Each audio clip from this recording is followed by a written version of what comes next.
I don't want to spill all the beans because I would like you to watch the documentary as well. So the quiz for this week includes some of the questions that I will not deliberately mention here, so that you watch the documentary and then you are able to answer all the questions correctly. But I would like to mention one more thing, namely a very influential and important cultural phenomenon that happens around that time, that is Romanticism. The Regency is a period, especially the later part, after the defeat of Napoleon. This is when really Romanticism takes wing. Perhaps in reaction to the neoclassicism of Napoleonic period.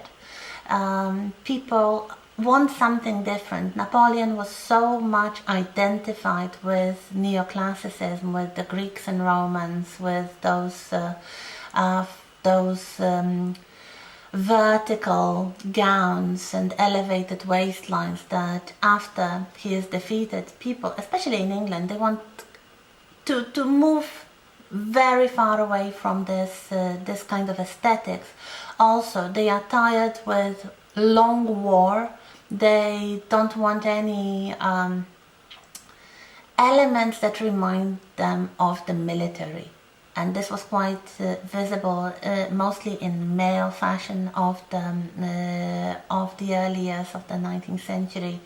So now they want to enjoy the peace. They want something civilian. They want something that's good for the city rather than the country living. This is the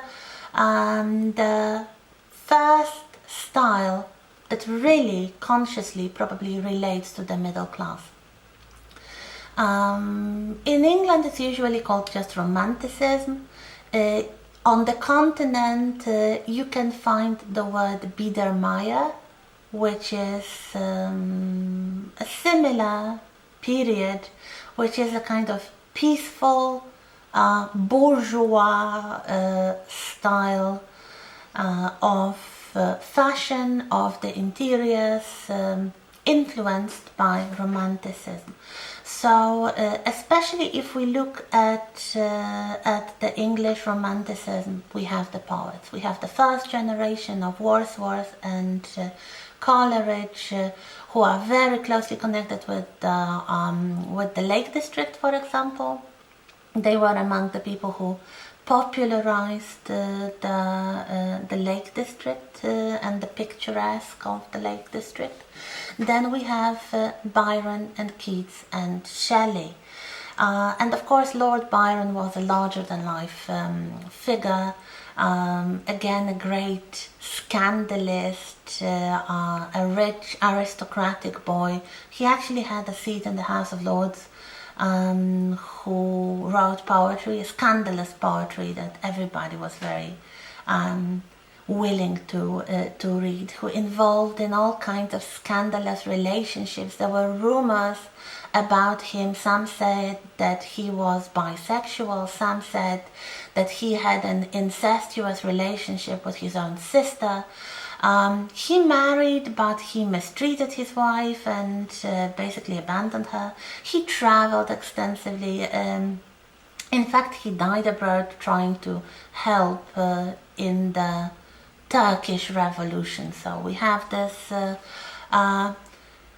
half-crazy poet, a kind of bad boy, probably the first true fascinating bad boy of culture.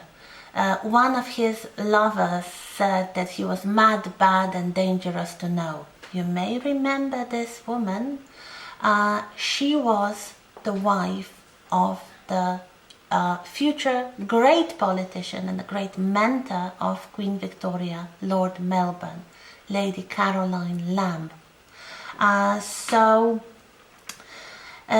We have Byron, we have Romanticism with all the ideology, with all the theories that it included. So the belief that the feeling is as important as the intellect. That there are all kinds of fascinating aspects, let's say, of the Middle Ages that were completely disregarded by the neoclassicists as superstition and silliness. Now the Romantics rediscover that. They want passion, they want free love, big term for the Romantics, especially. Well, not only the younger generation, all the Romantics love free love, meaning free sex, of course. Then they want freedom for everybody, but mostly for themselves. They want creative frenzy, they want madness, they are fascinated by extreme states of mind. So they all write about turbulent, passionate, mad stories with larger-than-life characters. They generally believe that there are two kinds of people, the geniuses and the rest. Of course, they all believe they are all geniuses and they should be followed and admired by the common crowd. And of course, the common crowd admires them. They want to look up to them. They admire their bravery, first of all, in overturning conventions. If we speak of Byron and Shelley, then of course we have to mention the Gothic. This is a close relative, a close cultural relative to Romanticism. One of the expressions of Romanticism, something that starts also to develop in the later 18th century in reaction to the Industrial Revolution, the fascination with the spooky, with the dangerous, with the ghosts and the mad scientists and the vampires and all that. This really takes wing in the Regency period, and one of the well-remembered moments in 1816, the year without the summer, remember, is when George Byron and the Shelleys, Percy Bysshe Shelley, the poet, and his wife Mary Shelley go on holidays together. They rent, Byron rents a beautiful villa in Switzerland. He invites the Shelleys. They come together with Mary's half-sister, who was then Byron's lover. So we have those two pairs of people, plus some servants, including a very important man, Dr. Polidori, the personal physician of Byron, who'd give some drugs to him mostly. And they cannot really go sightseeing because the weather is bad. It's mostly raining all the time, no summer. Yeah. So what do? You sit in this splendid villa, you eat and drink and try to engage in some intellectual games. And one evening they come up with the idea to write a Gothic story, to write a spooky tale. And this is the moment when two great myths of the 19th century are born on one evening: the vampire and Frankenstein's monster. The vampire was invented, or kind of the new version of the vampire, because the folk versions of vampires existed before, was invented by Dr. Polidori and later basically plagiarized by Byron. So he popularized this new idea of a monster, a kind of monstrous aristocrat who drinks the blood of pretty young girls.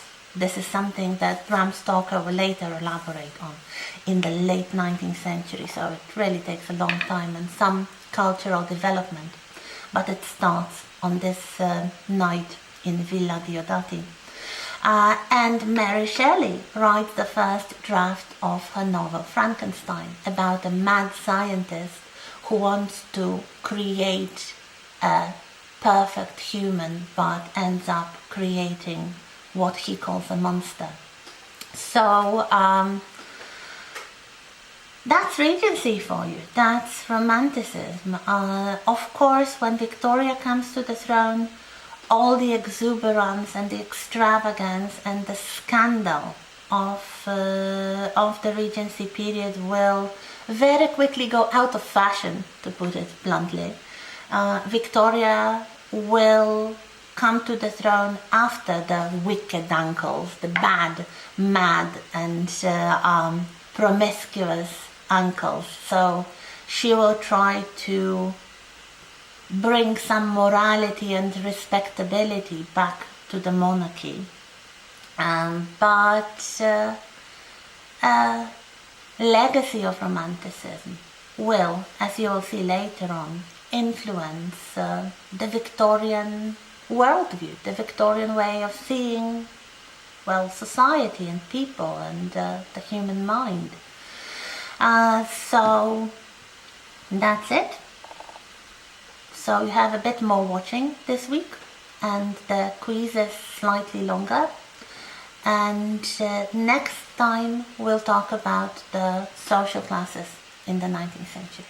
Thank you.